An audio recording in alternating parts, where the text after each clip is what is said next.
ओम शांति। ओम शांति। आज बाबा कहते मीठे बच्चे,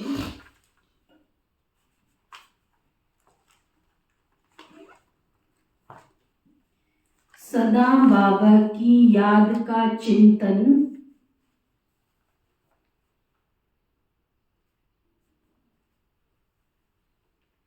और ज्ञान का विचार सागर मंथन करो।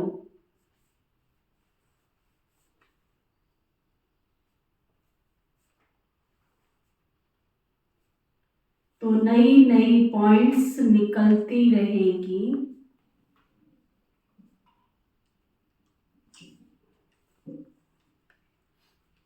और खुशी में भी रहेंगे।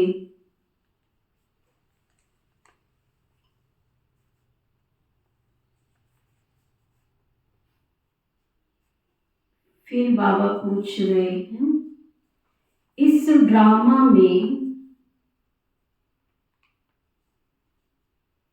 सबसे बड़े से बड़ी कमाल किसकी है और क्यों है?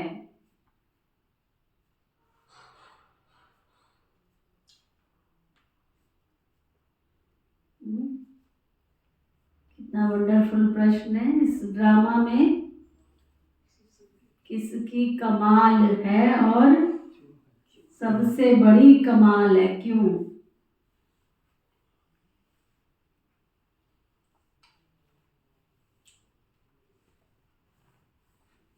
क्या पूछ रहे हैं बाबा कपिल भाई? इस ड्रामा में सबसे बड़ी कमाल क्या है? क्या है? हाँ? क्या है? बाबा की नई दुनिया की स्थापना। गीत नहीं सुना है बाबा आपने? कमाल। कमाल कर दिया। अब बोलने से क्या होगा? जरा नहीं चिंतन करते हो, थोड़ा मनन चिंतन करो, थोड़ा चिंतन करो। बाबा कहते हैं नंबर 1, सबसे बड़ी कमाल है शिव बाबा की।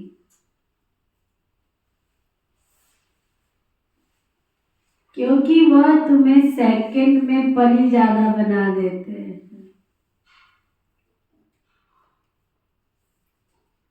हम सब बाबा के सब कौन है?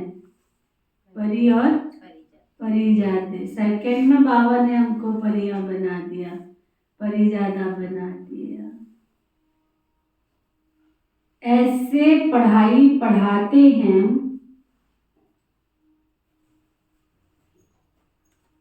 जिससे तुम मनुष्य से देवता बन जाते हो। बाबा ऐसी पढ़ाई पढ़ाते हैं जो मनुष्य से तुम देवता बन जाते हो। दुनिया में ऐसी पढ़ाई बाबा के सिवाय और कोई पढ़ा ही नहीं सकता।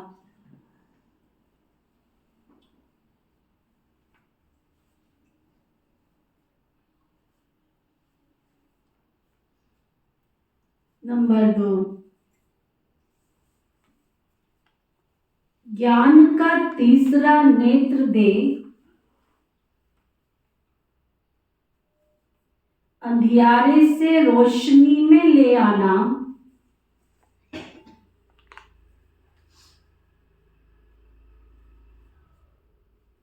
ठोकर खाने से बचा देना,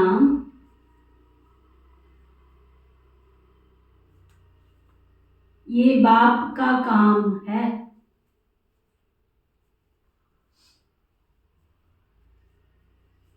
इसलिए उन जैसी कमाल का वंडरफुल कार्य कोई भी नहीं कर सकता। समझ में आया? नंबर 1, तुम्हें बाबा का सदा चिंतन करना है। नंबर 2, ज्ञान का विचार सागर मंथन करना है। तो नई नई पॉइंट्स निकलेंगी, तो खुशी में रहेंगे। और सब शिव बाबा हमको क्या करते हैं? परी और परी ज्यादा बना देते हैं और भक्ति में अंधियारे में ठोकर खाने से बचा देते। ओम शांति। रूहानी बाप रोज रोज बच्चों को समझाते हैं। बाबा का काम क्या है? सुबह परम धाम से आते हैं और रोज रोज रोज समझाते हैं और बच्चे अपने को आत्मा समझ बाबा से सुनते हैं। जैसे बाप गुप्त है वैसे बाबा का ये ईश्वरीय ज्ञान भी गुप्त है। किसको भी समझ में नहीं आता है।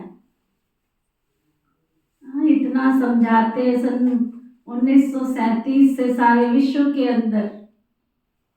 हमने इतनी सेवा करते हैं। आप विश्व में देखो तो सही, कितनी सेवा करते हैं सभी भाई बहन, कितनी सेवा।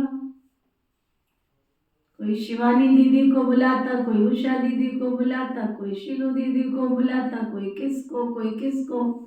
और उस कार्यक्रम के पीछे कितनी एनर्जी लगती है, कितना मनी लगता है, कितना सभी भाई बहनों का सहयोग होता है, तब वो कार्यक्रम सफल होता है। सुन के चले जाते हैं, फिर हरे राम हरे कृष्ण। अंदर नहीं जाती है बात, अट्रैक्शन होती है। ज्ञान अच्छा है, दीदियों के साथ बैठते हैं तो फीलिंग्स अच्छी आती है।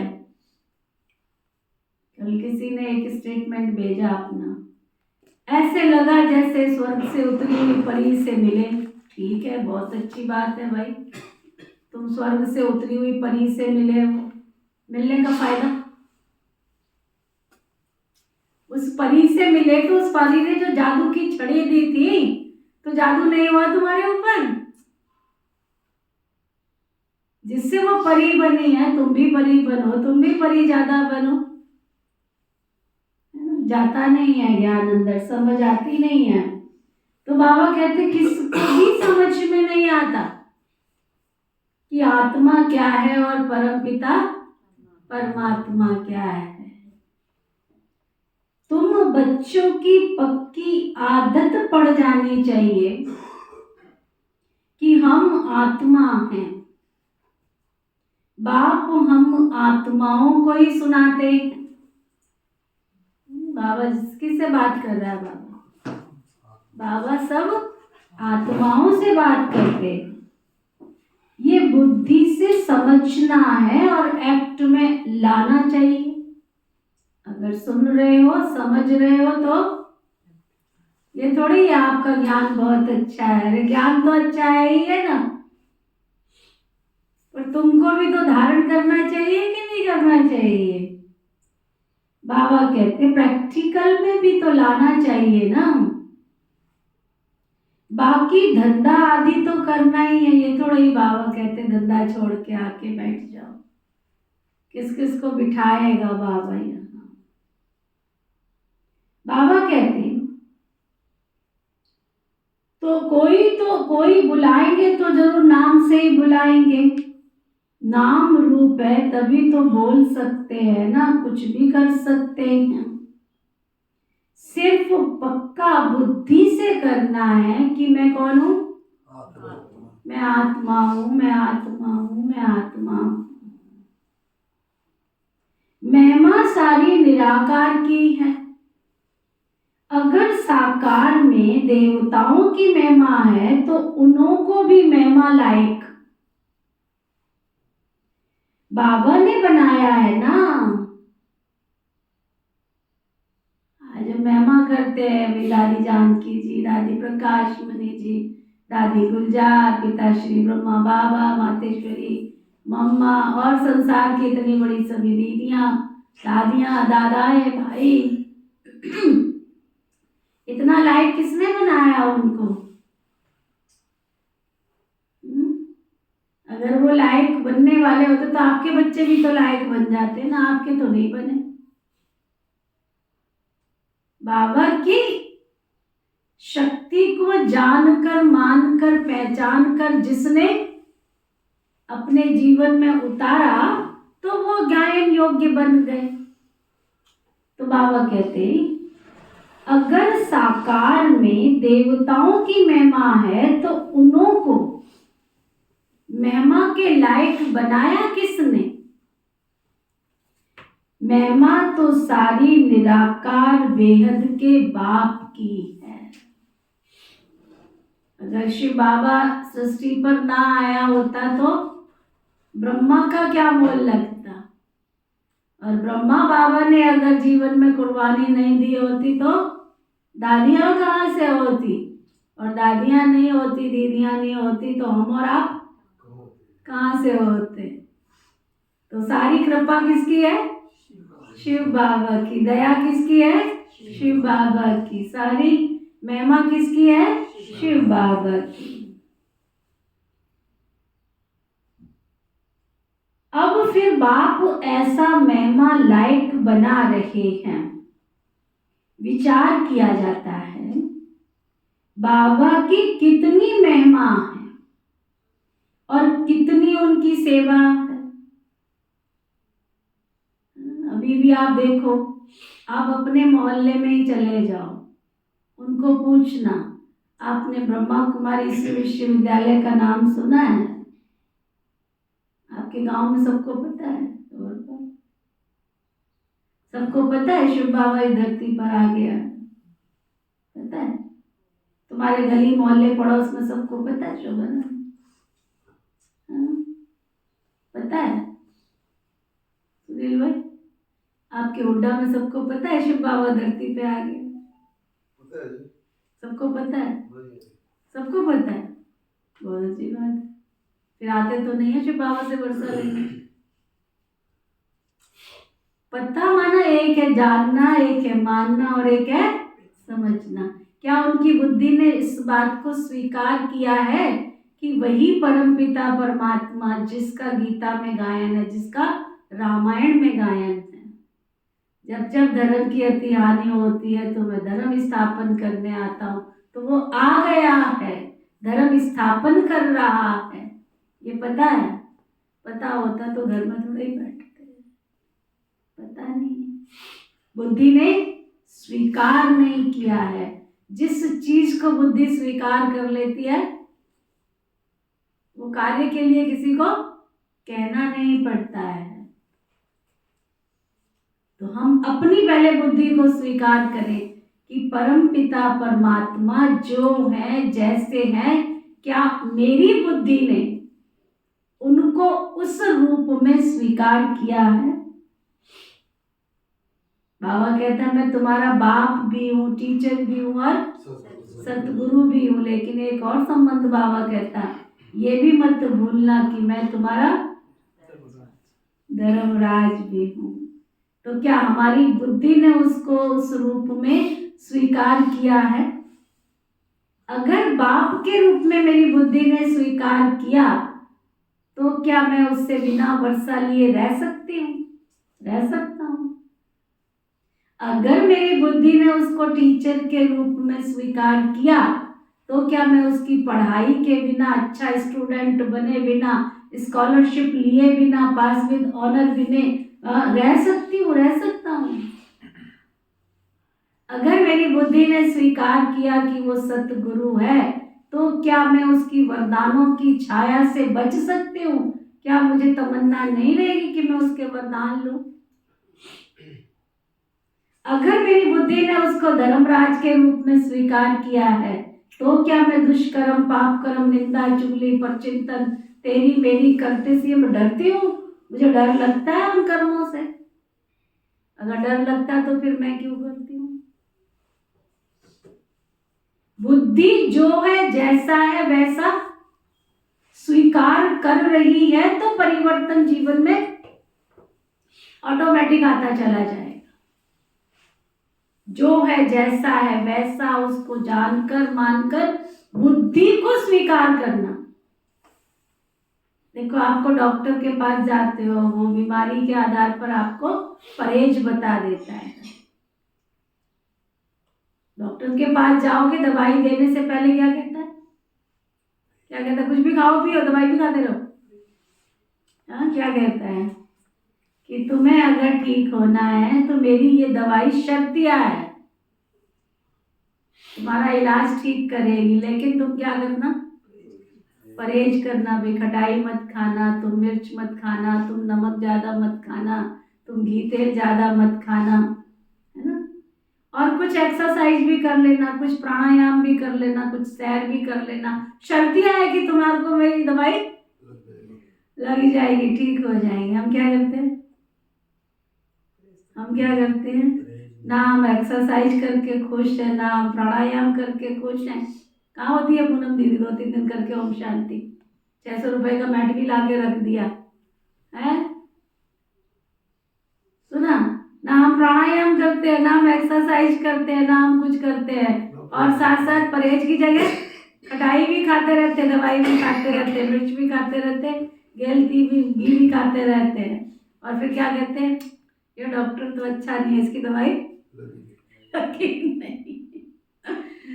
ठीक इसी तरह से बाबा का ज्ञान बहुत अच्छा है, कहते रहते हैं, लेकिन जब बाबा के घर आते हैं और बाबा जो हमें नियम धर्म कर्म मर्यादाएं सिखाते हैं, उनका हम पालन करते नहीं है। फिर क्या कहते हैं थोड़े दिन के बाद, हम भी गए थे, 2 साल गए थे, 3 साल गए थे, लेकिन हमें कुछ ज्यादा खास नहीं लगा ना, कुछ प्राप्ति हुई नहीं हमको। ऐसे होगी प्राप्ति, कैसे प्राप्ति होगी, प्राप्ति नहीं हो सकती। थोड़े दिन पहले एक बहन थी, उस बहन कहती है, उसकी बहन लौकिक में रिश्तेदार, कहते हमें तो बिल्कुल विश्वास ही उठ गया है भगवान से। तुमको विश्वास उठ गया है ना, पिता श्री ब्रह्मा बाबा ने इतनी दादियां तैयार किया, 10 लाख से ऊपर 15 लाख से ऊपर भाई बहन है, उनका जीवन भी तो उसी ने बनाया। तुम्हारा नहीं बन रहा है तो खोट तुम्हारे में है, ज्ञान में खोट नहीं है, भगवान में खोट नहीं है। भगवान के नियम और मर्यादाओं पर चलने की हमें ताकत नहीं है, तो कैसे ठीक होंगे, ठीक नहीं हो सकते, तो ना। तो बाबा कहते बाप की कितनी महिमा है और कितनी उनकी सर्विस है, वो समर्थ है, वो सब कुछ कर सकता है। हम तो बहुत थोड़ी सी महिमा करते हैं, महिमा तो उनकी बहुत है। मुसलमान लोग भी कहते हैं अल्लाह मियाँ ने ऐसा फरमाया। फरमाया किसके आगे, बच्चों के आगे फरमाते हैं, जो तुम मनुष्य से देवता बनते हो। अल्लाह मियाँ ने किसके प्रति तो फरमाया होगा, है ना। तो तुम बच्चों को ही बाबा समझाते हैं, जिसका किसको भी पता नहीं है। अभी तुमको पता पड़ा है, फिर ये नॉलेज ही गुम हो जाएगी। बौद्धि भी ऐसे कहेंगे, क्रिश्चियन भी ऐसे कहेंगे, परंतु क्या फरमाया था ये किसको भी पता नहीं है। बाप तुम बच्चों को अल्फ और बे समझा रहे हैं। आत्मा को बाप की याद भूल ही नहीं सकती। आत्मा अविनाशी है तो याद भी अविनाशी रहती है। बाबा भी अविनाशी है, गाते हैं ना, बाबा के सामने कोई बाबा के बच्चे ऐसे बैठे होंगे तो आज बाबा को याद आ रहा है, गाते हैं अल्लाह मियाँ ने ऐसे कहा था, परंतु वो कौन है, क्या कहते थे, ये कुछ भी नहीं जानते। अल्लाह मियाँ को चिक्कर बित्तर में कह दिया तो जानेंगे फिर क्या। भक्ति मार्ग में प्रार्थना करते हैं ना। आपको पता है पूना में बहुत बड़े एक माउंटेन्स थे जो बहुत बहुत करोड़ों-पति परिवार से थे। तो पूना का सेंटर जो दादी जानकी जी के द्वारा शुरू हुआ, वो मुसलमानों के द्वारा शुरू हुआ। उन्होंने अपना घर दिया, फिर वहां से आज देखो पूना में कितनी सेवाएं, कितने सेंटर हैं, अथाह सेंटर। मैं तो सब पे नहीं गई, सिर्फ 2-3 सेंटर पे गई थी, सब पे नहीं गई। एक उन्होंने जगदम्बा भवन बनाया, जगदम्बा भवन, बड़ा सुंदर आलीशान, कितने एकड़ जमीन, पूना जैसी जगह जहाँ जमीन की थोड़े से टुकड़े की कीमत ही करोड़ों करोड़ों रुपए की है। इतना सुंदर। शुरुआत देखो किसने की, दादी जानकी जी का फाउंडेशन डाला हुआ बाबा ने उनके द्वारा। बहुत बेहद की सेवाएं हैं, है ना। बाबा कहते हैं भक्ति मार्ग में प्रार्थना करते हैं, अभी तुम समझते हो जो भी आते हैं उनको सतो रजो तमो में आना ही है। क्राइस्ट बहुत जो आते हैं उनके पीछे सबको उतरना है, चढ़ने की तो बात ही नहीं है। बाप भी आकर सबको चढ़ाते हैं, चढ़ती कला तेरे माने सर्वदा बना। थोड़े से मुट्ठी भर बाबा के बच्चे देवी और देवता बनने का पुरुषार्थ करते और बाबा को उन देवी देवताओं के लिए सारी दुनिया का परिवर्तन करना होता है, तो ना ऐसी गंदी दुनिया में थोड़े देवताएं रहेंगे। आपने त्रिमूर्ति का चित्र देखा है, विष्णु जी का चित्र देखा है, बाबा के घर में जो चित्र बना है, किस किसने देखा है? बाकियों ने नहीं देखा तो खड़े होके देखना बाद में। विष्णु जी को हमेशा एक तो खड़ा दिखाते हैं और दूसरा उनके पैर जो है ना धरती पर लगे हुए नहीं दिखाते, उठा हुआ दिखाते हैं। इसका मतलब वो इस संसार में रहते हुए भी संसार से ऊपर रहते हैं, उठे हुए। जब कोई व्यक्ति चलता है तो उसके पैर कैसे होते हैं? उठे हुए होते हैं ना। जब कहीं जाना होता है तो बैठ के थोड़ी जाते हैं कसक कसक के, है ना। तो जो जिम्मेवार व्यक्ति होता है वो बैठता कम है, क्या करता है? उसको चलता रहता है, दौड़ता रहता है, भागता रहता है। तो देवी देवताएं माना सारे विश्व को सुख देने वाले, वो कभी बैठते थोड़े ही है, चलते रहते फिरते रहते हैं, है ना। तो बाबा कहते हैं सर्व का सदगति दाता तो एक बेहद का बाप है, और कोई तो किसकी सदगति कर ही नहीं सकते। समझो क्राइस्ट आया, किसको बैठ समझाएंगे? इन बातों को समझने के लिए बुद्धि बहुत अच्छी चाहिए, है ना। समझने के लिए बुद्धि, पहले बाबा की मुरली में बहुत आता था बुद्धि को, ज्ञान को समझने के लिए बुद्धि कैसी चाहिए? शेरनी के दूध को दुनिया में क्या कहते हैं? शेरनी का दूध कहाँ ठहरता है? अब दूसरे बर्तन में निकालोगे तो रुकेगा नहीं, वो खराब हो जाएगा। कभी निकाला है शेरनी का दूध? तो बाबा कहते बुद्धि हमारी इतनी सात्विक और इतनी सतो प्रधान चाहिए, मेहनत करनी चाहिए ना, सेवा करने की युक्तियां निकालनी चाहिए, रतन निकालना है। इसलिए बाबा कहते विचार सागर मंथन करके लिखो और फिर पढ़ो कि आज बाबा की मैंने मुरली सुनी, उसमें क्या क्या मिस हुआ मेरा, उसको लिखो, चिंतन करो। अब आप देखो कहीं तो बाबा की मुरली शुरू होने के बाद आते हैं, कम से कम 6:15 बजे तक तो पहुंच जाना चाहिए। बाबा की मुरली शुरू होती है, प्रश्न भी निकल जाता है, मीठे बच्चे भी निकल जाता है। और आज बाबा क्या टेंशन खिंचवा रहे हैं? बच्चे लिखो, चिंतन करो, आज बाबा ने जो कहा उसमें से मेरा क्या क्या मिस हुआ, चेक करो। बाबा का जो पार्ट है वो चलता रहेगा। बाबा कलम पहले वाली नॉलेज सुनाते हैं। ये बच्चे जानते हैं कि जो धर्म स्थापन करने आते हैं उनके पीछे उनके धर्म वालों को भी उतरना है। वह किसको चढ़ाएंगे, कैसे? सीढ़ी नीचे उतरनी है, पहले सुख पीछे दुख। ये नाटक बड़ा फाइन बना हुआ है, विचार सागर मंथन करने की जरूरत है। वह कोई की सदगति करने नहीं आते, वह आते हैं धर्म स्थापन करने। ज्ञान का सागर एक है और कोई में ज्ञान नहीं है। ड्रामा में दुख सुख का खेल तो सभी के लिए है, दुख से भी सुख जास्ती है ना। सतयुग, त्रेता, द्वापर, अभी भी आप देखो हम बाबा के जो बच्चे हैं, आप में से कोई कहेगा हम भूखे सोते, हम बहुत दुखी हैं? अरे दुख देखना है ना, तो पीजीआई में जाके खड़े तो हो जाओ 10 मिनट, खड़े तो हो जाओ, जाओ झुग्गी झोपड़ियों में जाओ, जाके देखो दिल्ली के किनारे, बॉम्बे के किनारे, कलकत्ते के किनारे जाके तो देखो, बड़े शहरों में फुटपाथ पे लोग सोते हैं।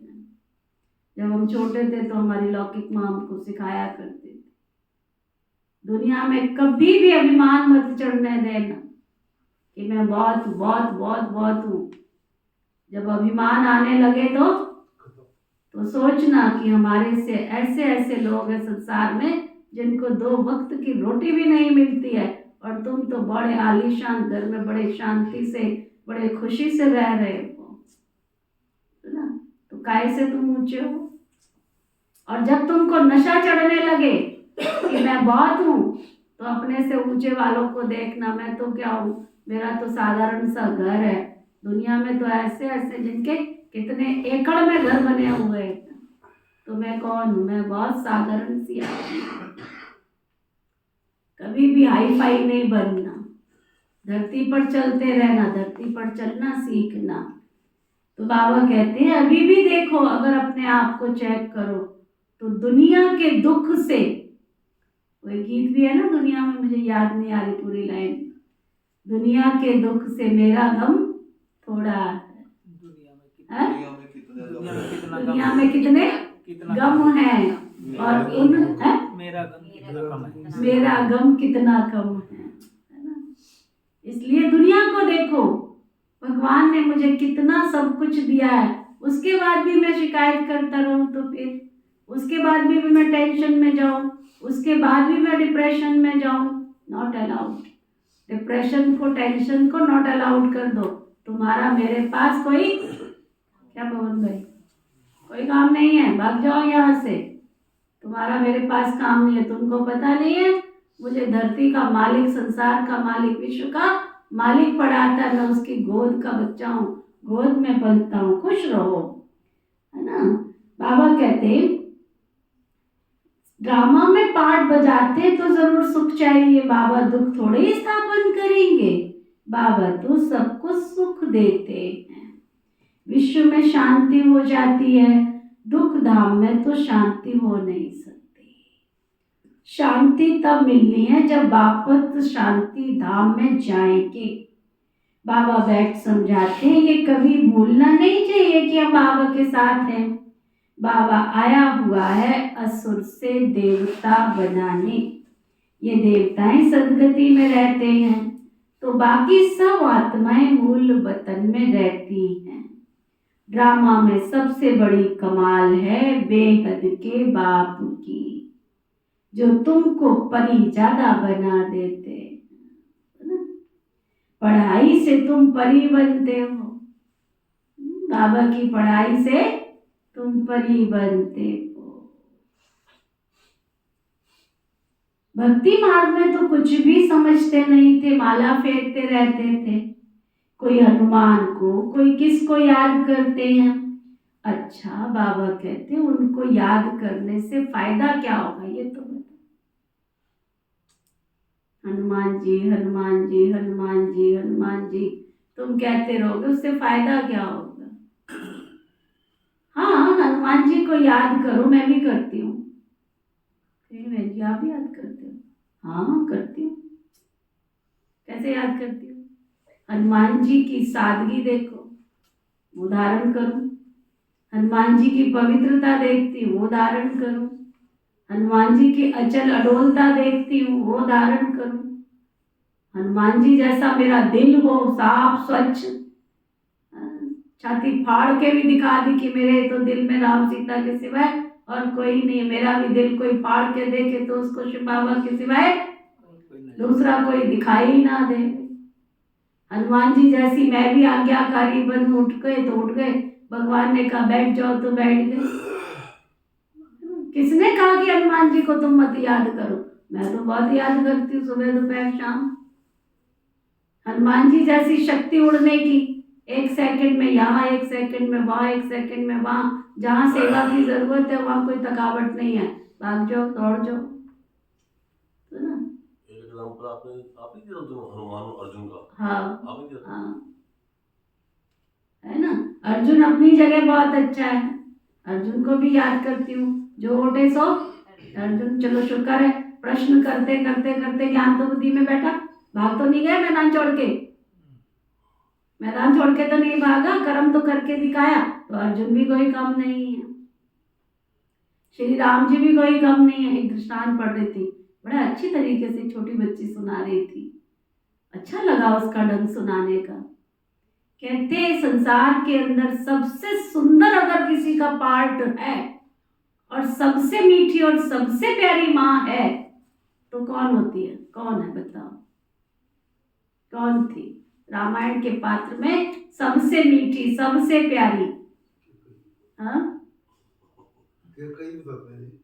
कैकेयी है ना। लेकिन फिर भी उसका नाम कोई नहीं रखता, फिर भी कोई उसको याद नहीं करते।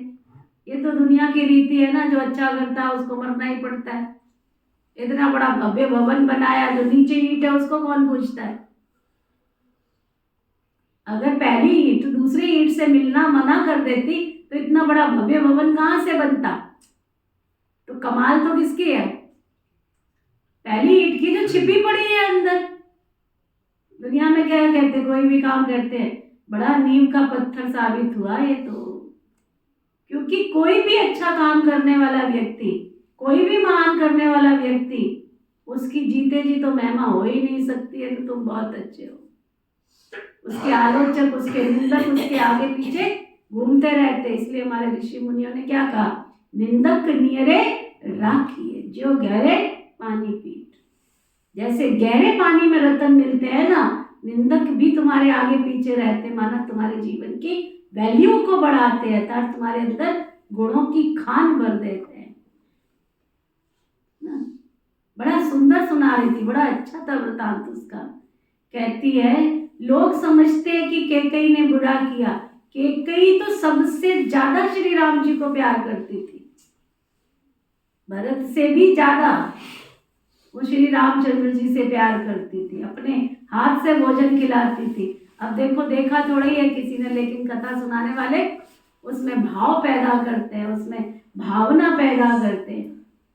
कहते हैं एक दिन जब वो खाना खिला रही थी, खीर खिला रही थी, प्यार से खिलाते खिलाते, देवताओं को खीर बहुत अच्छी लगती है, हर देवता के गायन में खीर जरूर आएगी, खीर बहुत अच्छी लगती है।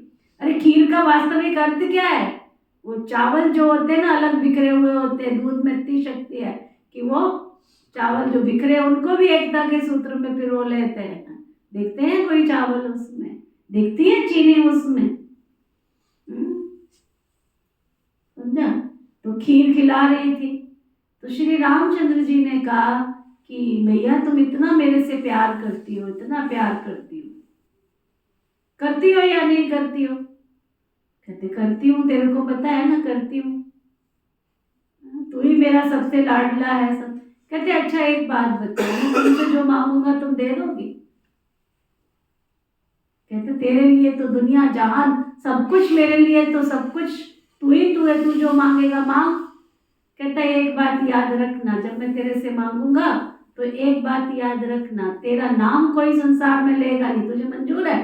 कहते नाम का मुझे क्या करना है, मेरा राम खुश तो मैं खुश, मुझे दुनिया से क्या लेना, है ना? कहते तेरे को विधवा भी बनना पड़ेगा। सोचा ही नहीं कि नहीं ये क्या पूछ रहा है, क्या कह रहा है।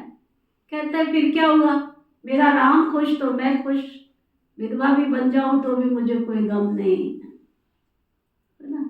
बड़ी भूमिका बनाई थी श्री रामचंद्र जी ने कैकेयी से वरदान मांगने के लिए। फिर बहुत तरीके से, सीधे नहीं मांग लिया था, फिर कहा कि देख तुझे भी बुरा नहीं बनना है, मुझे भी बुरा नहीं बनना है, लेकिन मेरे को विश्व दिखाई देता है, मेरे को ऋषि मुनि दिखाई देते हैं, संसार के इतने ऋषि मुनि हैं जो राक्षसों के कष्टों से जीवन बिता रहे हैं और मुझे उनके कष्टों से मुक्ति दिलानी है। मैं इस धरती पर केवल आया हूं उनकी धरती पर आकर के मुक्ति करने के लिए, उन राक्षसों से छुटकारा दिलाने के लिए। अब यहाँ बैठ के तो मैं नहीं करूंगा ना माँ, इसलिए तेरे को कुर्बानी देनी पड़ेगी। दे सकती है? कहती है राम तेरे लिए तो मैं सब कुछ कर सकती हूँ। तब उन्होंने कहा कि ऐसे नहीं, ऐसे कैसे इस विधि से ये काम होगा? सीधे से तो तेरे को कोई करना ही नहीं देगा ना माँ। सुनाने वाले ने बड़े तरीके से सुनाया। कई लोग सीधा भी सुना देते हैं। यही तो तरीका है, यही तो बाबा युक्ति सिखा रहा है हमको, है ना। कितने सुंदर तरीके से, माँ भी बदनाम नहीं, भाई भी बदनाम नहीं, पिता भी बदनाम नहीं, कितने तरीके से रामायण के पात्र बना दिए। एक रास्ते में जा रहे थे, ए अंधे, वो सामने का रास्ता पता है? कहता कि मुझे क्या पता है। दूसरा आगे कहता है, सूरदास जी क्या आपको आगे का रास्ता पता है? कहता हाँ। बता, अंधा है, उसको अंधा कह के बोलोगे तो हाँ, और उसको सूरदास कहा तो अब बात तो एक ही। तो वो बाबा कहते हैं बच्चे तुम्हें भी किसी को ज्ञान देना है तो बहुत विधि से, बहुत तरीके से, बहुत प्यार से, बहुत युक्ति से समझाना है। बाबा कहते हैं कोई हनुमान को, कोई किसको याद करते हैं, उनको याद करने से क्या फायदा? बाबा ने कहा है महारथी, तो उन्होंने बैठ हाथी पर सवारी दिखा दी। ये सब बातें बाबा समझाते। बड़े बड़े आदमी कहा जाते हैं तो कितनी उनकी आवभगत करते हैं, तुम और किसकी आवभगत नहीं करते? तुम जानते हो इस समय तो सारा झाड़ ही जड़ जड़ी भूत हो गया है, विष की पैदाइश है ना। तुमको अब फीलिंग आनी चाहिए, सतयुग में विष की कोई बात ही नहीं होती है। बाबा कहते मैं तो तुमको पदम पति बनाता हूं ना। तुम क्या दोगे शिव बाबा को? क्या है तुम्हारे पास? क्या है? मैं तुमको पद्मा पदमपति बनाता हूँ। सुदामा पद्मा पदमपति बना था ना। सब अपने लिए करते हैं बाबा कहते, यहाँ कोई किसी के लिए नहीं करता है। बाबा कहते तुम इस पढ़ाई से कितना ऊंच बनते हो। वह गीता जब सुनते हैं, पढ़ते हैं, ये भी पढ़ता था, परंतु जब बाप ने बैठ सुनाया तो बड़ा बंडर खाया। बाबा की गीता से सदगति हो गई। ये मनुष्य ने क्या क्या बैठ बनाया है? कहते हैं अल्लाह मियाँ ने ऐसे कहा, परंतु समझते कुछ भी नहीं है। अल्लाह कौन है? देवी देवता धर्म वाले ही भगवान को नहीं जानते, तो जो पीछे आते हैं वो क्या जाने? सर्वशास्त्रमयी शिरोमणि गीता ही रॉन्ग करती है, तो बाकी फिर शास्त्रों में क्या होगा? बाबा ने जो हम बच्चों को सुनाया वो प्राय लोप हो गया। अब तुम बाप से सुनकर देवता बन रहे हो। पुरानी दुनिया का हिसाब तो सबको चुकतू करना है ना, फिर आत्मा पवित्र बन जाती है। उनका भी कुछ हिसाब किताब होगा तो जरूर चुकतू होगा। हम ही पहले पहले जाते हैं, फिर पहले पहले आते हैं। बाकी सब सजाएं खाकर हिसाब किताब चुकतू करेंगे।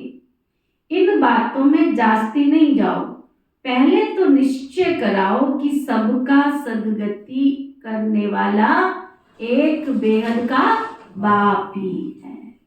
टीचर गुरु भी वो एक ही बाप है, वही अशरीरी है। उस आत्मा में कितना ज्ञान है, ज्ञान का सागर, सुख का सागर, कितनी उनकी महिमा है वो भी आत्मा। आत्मा ही आकर शरीर में प्रवेश करती है।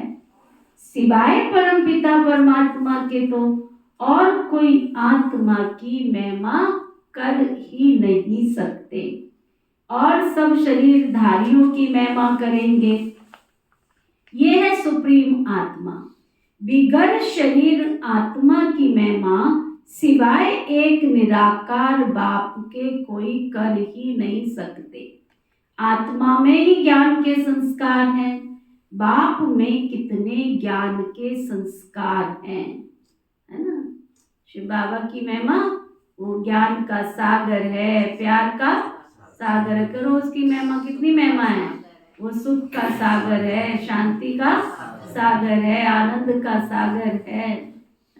वो तमो प्रधान से सतो प्रधान बनाता, उसकी महिमा तो अपरम अपार है। ये किसकी महिमा है तो आत्मा की ना। कोई मनुष्य की महिमा ऐसी तो हो ही नहीं सकती। श्री कृष्ण सतयुग का पहला प्रिंस है। बाप भी आकर बच्चों को वर्षा देते हैं, इसलिए उनकी महिमा गाई जाती है। शिव जयंती हीरे तुल्य जयंती है ना। ये कोई साधारण सा दिन नहीं आने वाला है, कोई साधारण सा बाबा का दिन नहीं है। ये क्या है? हीरे तुल्य जयंती है। इससे हमारी आत्मा को शिव बाबा क्या बना रहे हैं? हीरे तुल्य बना रहे हैं। धर्म स्थापक आते हैं, क्या क्या करते हैं। समझो क्राइस्ट आया, उस समय क्रिश्चियन तो है ही नहीं। किसको क्या नॉलेज देंगे? करके कहेंगे अच्छी चलन चलो। ये तो बहुत मनुष्य समझाते रहते हैं। क्या गुरुओं ने नहीं समझाया? क्राइस्ट आए तो क्राइस्ट ने आकर के कहा love is God and God is love. क्या समझाया? नहीं। उन्होंने सारे विश्व के अंदर प्रेम का संदेश दिया, लेकिन आज उनके ही जहां उन्होंने संदेश दिया, उनके ही मानने वाले लोग क्या प्रेम से रहते हैं? कितनी गहरी बात है। आप कभी विचार करो बैठ करके। सबसे ज्यादा तलाक, सबसे ज्यादा परिवार में बिखराव कहाँ होता है? उन्हीं कंट्रीज में होता है ना जहां पर क्राइस्ट ने प्रेम का संदेश दिया। और सबसे ज्यादा हिंसा कहाँ होती है? जहां बुद्ध ने अहिंसा का पाठ पढ़ाया है ना। आप जापान में देखो, सबसे ज्यादा हिंसा कहाँ है? सबसे ज्यादा कीड़े मकोड़े कौन खाता है? तो बाबा की इस बात को अंदर लेके जाओ। क्या ज्ञान देने से किसी के जीवन में परिवर्तन आया? एक परमात्मा की शक्ति है, जब वो ज्ञान देते हैं तो मनुष्य आत्मा के भाव, स्वभाव, संस्कार, जीवन को परिवर्तन कर देते हैं। और किसी के अंदर ताकत नहीं है। बाबा कहते हैं करके कहेंगे अच्छी चलन चलो, यही सिखाएंगे ना। ये तो बहुत मनुष्य समझाते रहते हैं, बाकी कोई मनुष्य की सदगति कर नहीं सकते। उनको अपना अपना पार्ट मिला हुआ है। सतो रजो तमो में तो आना ही है। आने से क्रिश्चियंस की चर्च कैसे बनेगी? जब बहुत होंगे, भक्ति शुरू होगी, तब चर्च बनाएंगे। आप देखो दुनिया में, आप जहां चर्च बनी हुई है विदेशों में, कोई जाने वाला ही नहीं है वहां। सबसे ज्यादा विश्व के अंदर सर्वे किया गया, सबसे ज्यादा अगर बिक रही है तो चर्च बिक रही है। अपने भारत की संस्कृति में कई मंदिर बिकते हुए देखा? हाँ, देखा नहीं? और आप विदेशों में देखो, इतनी बड़ी बड़ी चर्च, हाँ, सब बिकती जा रही है, क्योंकि वहां जाने वाला कोई नहीं है। मंदिर बन गए दीदी। सब मंदिर बनते चले जा रहे हैं। मंदिर माना जहाँ श्रद्धा है, जहाँ भावना है, जहाँ प्यार है, जहाँ पर समरसता है। सुना? तो बाबा कहते जब बहुत होंगे, भक्ति शुरू होगी, तब चर्च बनाएंगे। बहुत पैसे चाहिए, लड़ाई में भी बहुत पैसे चाहिए। तो बाबा समझाते हैं ये मनुष्य सृष्टि झाड़ है। झाड़ कभी लाखों वर्ष का होता है क्या? हिसाब नहीं बनता। बाबा कहते ये बच्चे तुम कितने बेसमझ बन गए थे, अभी तुम समझदार बनते हो।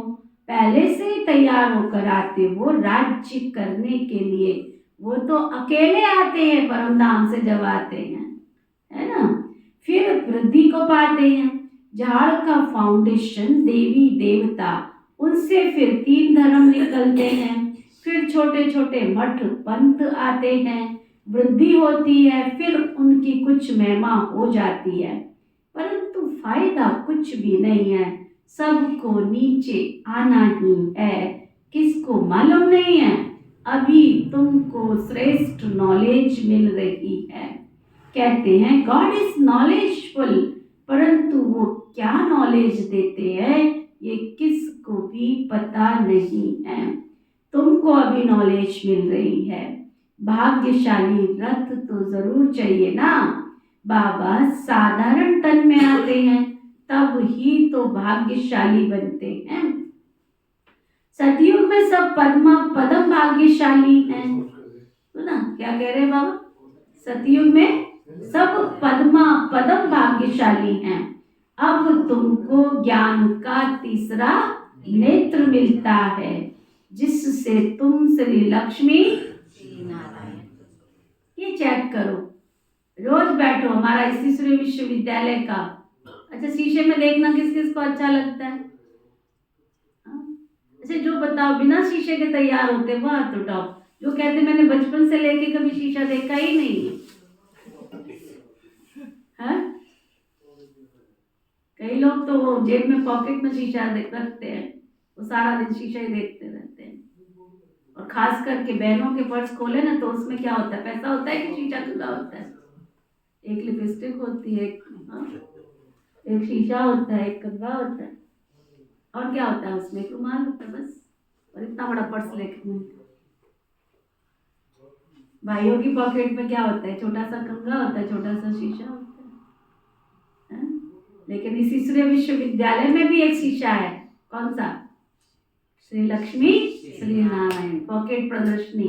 रखो अपनी अपनी पॉकेट में, सारा समय निकाल के देखो श्री लक्ष्मी श्री नारायण को कि ये मेरा स्वरूप है, मैं इसमें से कितने संपन्न, कितने तक मैं पहुंच गया हूं, कितने गुण आ गए हैं, चेक करो। बाबा कहते अभी तुमको ज्ञान का तीसरा नेत्र मिलता है, जिससे तुम श्री लक्ष्मी श्री नारायण बनते हो। ज्ञान तो एक ही बार मिलता है ना। भक्ति में तो धक्के खाते रहते, अंधियारा बहुत है। ज्ञान है, दिन दिन में धक्के नहीं खाते। बाबा कहते भल घर में गीता पाठशाला खोलो। बहुत ऐसे हैं जो कहते हैं हम तो नहीं उठाते, दूसरों के लिए जगह दे देते हैं, ये भी बहुत अच्छा है। बाबा कहते भले ज्ञान को नहीं सुनते हैं, परंतु फिर भी बाबा की सेवा के लिए कईयों ने स्थान दे रखा, सुना है ना? कई सेवा के लिए वो खुद भले ज्ञान में नहीं चलते हो, कहते आप बहुत अच्छा काम कर रहे हो, हम धारण नहीं कर सकते, परंतु तुम यहाँ रहकर सेवा कर सकते हो। ऐसे भी बहुत स्थान देने वाले।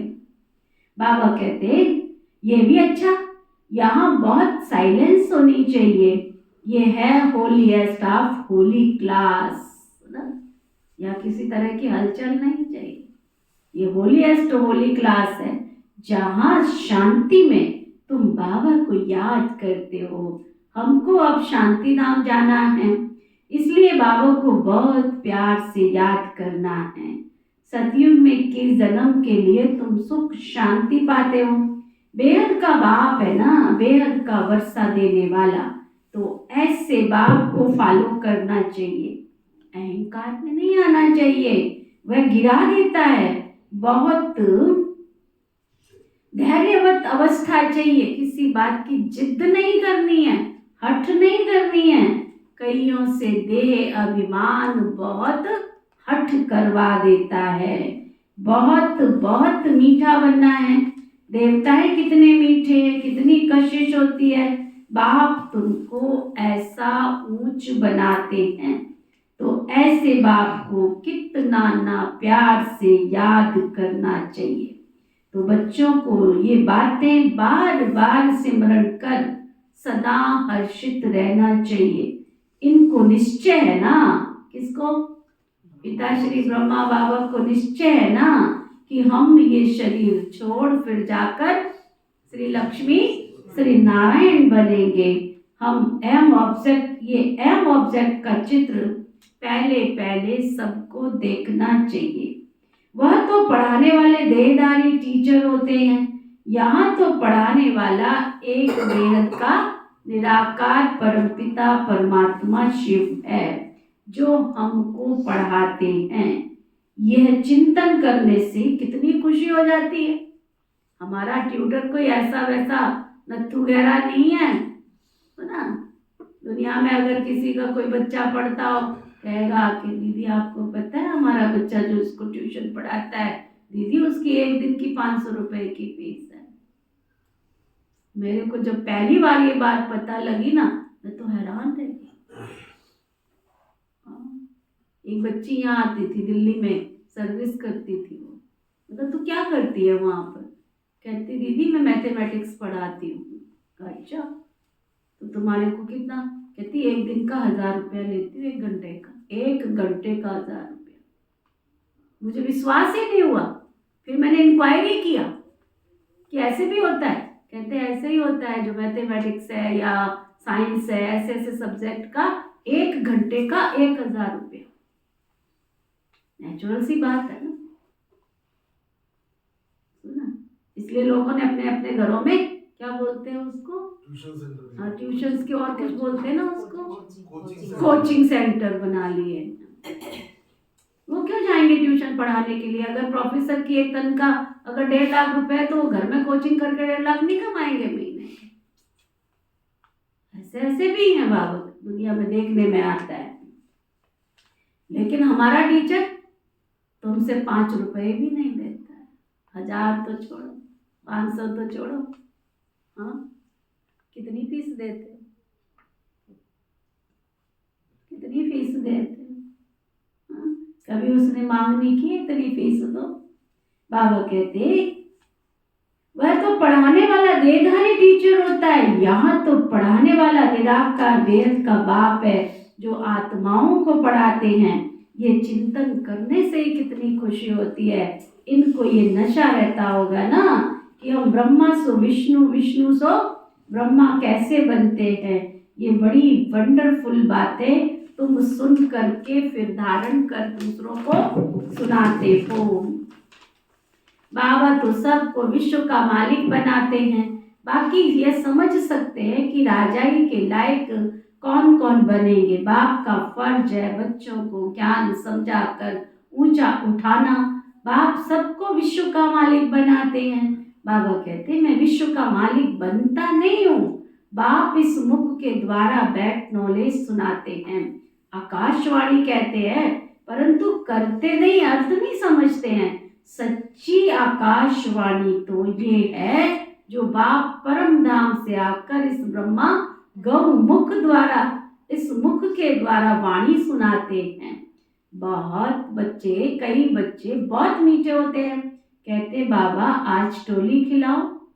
बहुत टोली बच्चे हैं, अच्छे बच्चे कहेंगे हम बच्चे भी हैं तो बाबा के सेवाधारी भी हैं। बाबा को बहुत खुशी होती है बच्चों को देखकर। बच्चे जानते हैं समय बहुत थोड़ा है। इतने जो बॉम्ब्स बनाए हैं वो ऐसे ही फेंक देंगे क्या? जो कल पहले हुआ था सो फिर होगा। समय बहुत थोड़ा है। सुना क्या कह रहे बाबा? समय बहुत बहुत थोड़ा है। समझते हैं विश्व में शांति हो, परंतु ऐसे तो नहीं हो सकती। विश्व में शांति तुम स्थापन करते हो, तुमको ही विश्व के बादशाही की प्राइस मिलती है।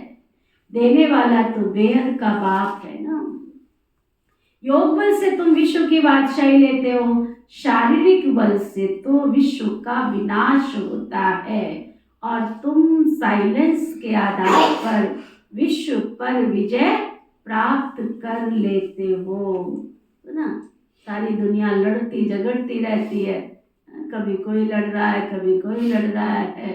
और तुम बाबा के बच्चे, आप देखो और सब धर्मों में दुनिया में कितना राजनीति चल रही है, लेकिन एक बाबा का घर है जहाँ कई आते हैं तुम भी इलेक्शन लड़ो। अरे हम तो इलेक्शन पहले ही लड़ लिया, हाँ हम तो सिलेक्शन में आ गए पहले, तुम्हें क्या पता। रावण के साथ इलेक्शन लड़ते लड़ते लड़ते लड़ते भगवान ने हमको क्या नशा चढ़ना चाहिए, भगवान ने हमको सिलेक्ट कर लिया है नई दुनिया के लिए, है ना। अच्छा मीठे मीठे सिके लदे बच्चों प्रति माता पिता बाप दादा का याद प्यार और गुड मॉर्निंग। रूहानी बाप की रूहानी बच्चों को नमस्ते। हम सब रूहानी बच्चों की रूहानी बाप दादा को दिल व जान सिक व प्रेम से नमस्ते नमस्ते नमस्ते जी। धारणा के लिए मुख्य सार, अपनी अवस्था बहुत धैर्यवत बनानी है ना। अपनी अवस्था बहुत बहुत धैर्यवत बनानी है, धैर्यवत। बाबा को फॉलो करना है। कैसे बाबा ने अपना तन मन धन समय संकल्प सब कुछ स्वाहा कर दिया, तुम्हें भी करना है। किसी भी बात में अहंकार नहीं दिखाना है। कोई ज्ञान का, कोई बुद्धि का, कोई समझ का, कोई धन का, कोई दौलत, किसी भी प्रकार का नहीं, किसी भी प्रकार का। देवताओं जैसा मीठा बनना है ना? देवताओं जैसा मीठा बनना है। सदा हर्षित रहने के लिए ज्ञान का सिमरण करते रहो। विचार सागर मंथन करो। हम भगवान के बच्चे भी हैं तो सर्वेंट भी हैं। इसी स्मृति से सेवा पर तत्पर रहो। वरदान सतगुरु प्यारे बाबा का वरदान। मन मनाभव के साथ मध्याजीभव के मंत्र स्वरूप में स्थित रहने वाले महान आत्मा भव। क्या वरदान दिया बाबा ने? मन मनाभव के साथ मध्याजीभव। मध्याजीभव का मतलब भ्रकुटी की कुटिया में स्थित रहने का अभ्यास के मंत्र स्वरूप में स्थित रहने वाले ही महान आत्मा बन सकते। माना मैं आत्माओं की स्मृति में रहेंगे तभी महान आत्मा बन सकते हैं। आप बच्चों को मन मनाभव के साथ मध्याजीभव का भी वरदान है। अपना स्वर्ग का स्वरूप स्मृति में रहे, इसको कहते हैं मध्याजीभव। जो अपने श्रेष्ठ प्राप्तियों के नशे में रहते हैं वही मध्याजीभव के मंत्र स्वरूप में स्थित रह सकते हैं। जो मध्याजीभव हैं वो मन मनाभव तो होंगे ही। ऐसे बच्चों के हर संकल्प, हर बोल, हर कर्म महान हो जाते हैं। स्मृति स्वरूप बनना माना महान आत्मा बनना। स्लोगन। खुशी आपका स्पेशल खजाना है। सुना? खुशी आपका स्पेशल खजाना है। इस खजाने को कभी छोड़ना नहीं। बाबा कहते हैं क्या? प्राण चले जाए परंतु तुम्हारी खुशी ना जाए। खुशी गायब नहीं करनी है। अच्छा, आज का व्यक्ति इशारा। अपने चेहरे पर, वाणी पर सरलता और मधुरता को धारण करो। देखो बच्चे को सब प्यार करते हैं और जैसे जैसे बच्चा बड़ा होता जाता है प्यार करते हैं उसको, घटता चला जाता है। क्योंकि बच्चा माना इनोसेंट, बच्चा माना सरलता, बच्चा माना चेहरे पर मधुरता, है ना। स्माइल बच्चा दे तो किसका मन नहीं करता उसको गोद में उठा ले। रोते हुए वो कौन पूछता है? अगर बच्चा हंस रहा है, मुस्कुरा रहा है उसको गोद में, और जैसे ही रोना शुरू करेंगे तो आप भी अगर बाबा के सामने रोते रहोगे तो बाबा प्यार नहीं देगा कोई। इसलिए बाबा को भी क्या चाहिए? स्माइलिंग फेस चाहिए, है ना। दादी गुलजार थे तो कहते थे सारी दुनिया में सबसे ज्यादा महंगी चीज क्या है? हाँ, स्माइल। लोगों की शक्ल कैसी है कि रोते क्यों? शक्ल ही ऐसी जो रियाई लटकी रहती है, चेहरे पर उदासी रहती है। देखो आजकल तो हम कहीं जाते सत्संग करते हुए भी चेहरे पर खुशी नहीं। लोग ताली बजा रहे तो भी ताली नहीं निकल रही, मानो तुम्हारे मन में गीत बज नहीं रहा है ना। कैसे बैठे रहे? लोग हंस रहे हैं तो भी नहीं हंसी आ रही है। अंदर की हंसी तो छोड़ो, लोग हंसाने की कोशिश कर रहे तो भी हंसी नहीं आ रही है। कितने गम, कितने उदासी हैं। सुना, बाबा कहते हैं अपने चेहरे पर, वाणी पर सरलता और मधुरता को धारण करो, फिर देखो सर्विस व कर्तव्य की सफलता कितनी श्रेष्ठ होती है। अभी स्मृति और वाणी दोनों ही प्लान हो, कोई भी पुराने संस्कार का कहीं पर कोई दाग ना हो। जब ऐसे प्लान हो जाओगे ना साफ स्वच्छ, तो फिर प्लान अर्थात प्रैक्टिकल एक हो जाएगा, फिर सफलता एरोप्लेन के माफिक उड़ेगी। सुना? ओके, ओम शांति शांति शांति।